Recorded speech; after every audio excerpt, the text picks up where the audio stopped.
ام المؤمنین سیدہ صفیہ رضی اللہ تعالی عنہا، آپ قبیلہ بنو نذیر سے تعلق رکھتی ہیں اور آپ اس کے سردار حی بن اخطب اور بعض حی بن اخطب پڑھتے ہیں. میں نے دونوں اعراب پڑھ دیے ہیں چونکہ اب لفظوں پر بھی پکڑ ہوتی ہے تو ہم موقع دینا نہیں چاہتے ان کو. تو آپ ان کی سردار ہیں اور خیبر کے دن یہ قیدی بن کے تشریف لائیں. اور بعض محققین نے لکھا، بلکہ شیخ محقق نے بھی اس طرف اشارہ دیا مدارج کے اندر، کہ یہ اس وقت محل کی چھت کے اوپر تھیں. حضرت مولا علی شیر خدا مشکل کشا داماد مصطفیٰ رضی اللہ عنہ، آپ نے جب خیبر کے قلعے کو ہاتھ ڈالا نا اور اس خدا کا شیر ہونے والی قوت سے جب ہلایا تو دروازہ کھل نہیں رہا تھا، اتنا جوش سے ہلایا پورے محل میں زلزلہ طاری ہو گیا اور یہ اوپر کھڑی تھی اور آپ نیچے گر گئی.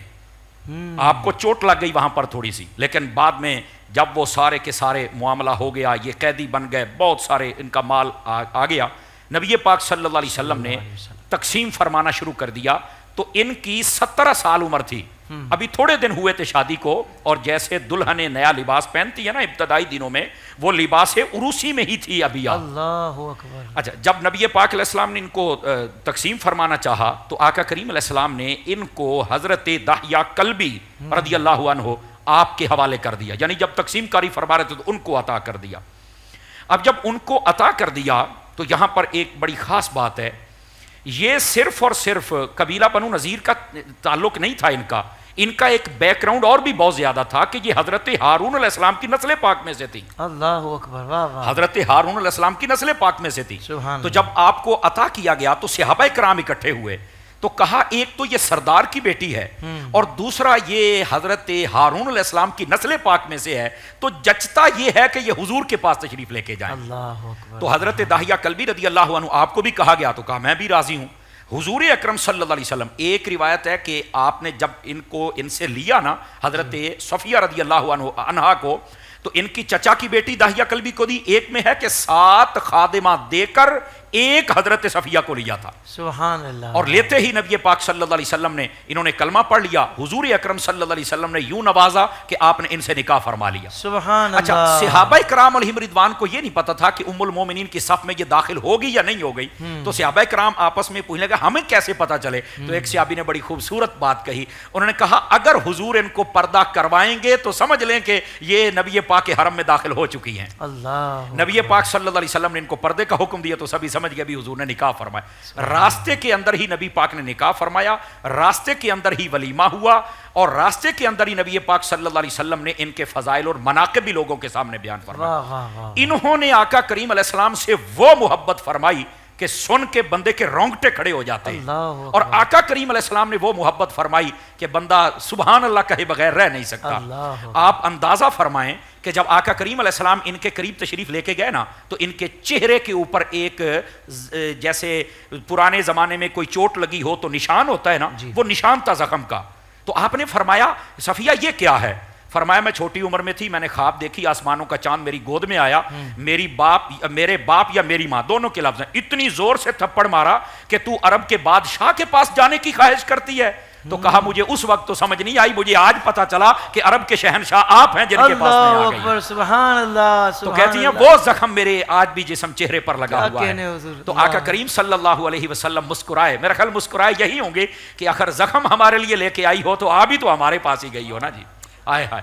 آقا کریم صلی اللہ علیہ وسلم نے حضور کیسی محبت فرمائی. یہ بخاری شریف میں سیدنا امام زین العابدین رضی اللہ عنہ آپ کی مرویات میں سے ہے. آپ فرماتی ہیں کہ آقا کریم علیہ السلام اعتکاف پہ بیٹھے ہوئے تھے. آقا کریم صلی اللہ علیہ وسلم نے اپنی ازواج کو بلایا کسی معاملے میں، اور ایک روایت ہے انہوں نے خواہش کی کہ حضور ہم آپ کی زیارت کرنا چاہتی ہیں. حضور نے سب کو اپنے پاس طلب فرمایا. جب ازواج مطہرات کو کہا نا چلی جاؤ تو وہ جانے لگیں. فرمایا صفیہ تو ٹھہر جا تھوڑے دیر میرے پاس، میں تجھ سے خود اور راز و نیاز کی باتیں کرنا چاہتا ہوں. آپ نے اپنے پاس رکھا، تھوڑی دیر باتیں ہوتی رہیں. یہاں پر بھی ایک ایسا واقعہ ناظرین کے لیے ایک بہت بڑا سبق بھی ہے. حضور اکرم علیہ السلام جب آپ کو دروازے تک چھوڑنے آئے نا تو چونکہ کچھ تھوڑا سا اندھیرا تھا، 2 صحابی وہاں سے گزرے تو انہوں نے نا ایک مڑ کے ایسے دیکھا کہ یہ کون کھڑے ہوئے ہیں. حضور اکرم علیہ السلام بلند آواز سے بولے آ جاؤ دیکھ لو، میں ہوں اور یہ تمہاری ماں صفیہ ہے، ہم دونوں باتیں کر رہے ہیں. اللہ اکبر. تو انہوں نے یہی الفاظ کہے سبحان اللہ سبحان اللہ. روایت میں ہے، اس کا مطلب یہ کہ صحابہ کرام نے کہا حضور ہم آپ کے بارے میں جو گمان بھی کیسے کر سکتے ہیں کہ آپ کسی اور عورت کو لے کے کھڑے ہوں گے، یہ ہو ہی نہیں سکتا، جس کے ساتھ بھی آپ کھڑے ہیں یہ خیر والا ہی پہلو ہے۔ لیکن آقا کریم نے وہاں پر فرمایا، ناظرین غور سے سنیں، نبی اور زوجہ کھڑی ہوں تو حضور اپنی امت کو بدگمانی میں نہیں جانے دیتے، فرمایا جہاں جہاں خون دوڑتا ہے وہاں وہاں شیطان بھی دوڑتا ہے، میں نے اس لیے یہ بات کی کہ کہیں شیطان یہ وسوسہ نہ تمہارے اندر داخل کر دے، تاکہ واضح ہو جائے کہ ادھر محمد کھڑے ہیں اور ادھر تمہاری ماں ساتھ کھڑی ہوئی ہے۔ اللہ، اس انداز کے ساتھ آپ نے ذہن کی صفائی کی۔ آج جو جگہوں پر، چوکوں پر، چوراہوں پر، گلیوں میں لے کے کھڑے ہوتے ان کو بھی غور کرنا چاہیے، یہ انداز اپنائیں نہیں اپنائیں تو سب کو مطمئن بھی کریں کہ یہ کون ہے، لیکن یہاں انداز مختلف ہوتے ہیں۔ ان کی محبت کی ایک بات، وقت کے دامن میں گنجائش تھوڑی میں چاہتا ہوں گلدستے کی صورت میں مکمل ہو جائے۔ یہ حضرت صفیہ رضی اللہ عنہا، آقا کریم جب آخری وقت تھا اور وصال کے قریب تھے تو حضرت صفیہ رضی اللہ عنہا آئیں اور آ کے رونے لگ پڑی، اور پتہ کیا کہا، کاش کاش کاش میرے باری تعالیٰ یہ حضور کا جتنا دکھ ہے یہ مجھے لگ جائے، میرے محبوب کو کچھ نہ ہو۔ آپ نے یہ فرمایا، اور میرے آقا اس بات کو ناپسند فرماتے تھے کوئی یہ کہے کہ میری عمر تجھے لگ جائے یا میری بیماری تجھے لگ جائے، ہاں فدا کا ابی و امی وہ ایک الگ جملہ ہے، میں آپ پہ قربان، لیکن یہ آپ پسند نہیں فرماتے۔ ام المومنین میں سے ایک نے اشارہ کیا کہ یہ جملہ نہ بول، میرے آقا صلی اللہ علیہ وسلم اس وقت آنکھیں بند تھی پر بول پڑے، آپ نے فرمایا واللہ انہا لصادقۃ، فرمایا اس کو کچھ نہ کہو، یہ سچی ہے اور دل سے مجھ سے پیار کرتی ہے۔ سبحان یہ اللہ، ہے حضرت صفیہ رضی اللہ تعالی عنہ، آپ کی شان اقدس، اللہ تبارک و تعالیٰ کی ان پر رحمت ہو، ان کے صدقے میں ہماری مغفرت ہو۔ آمین۔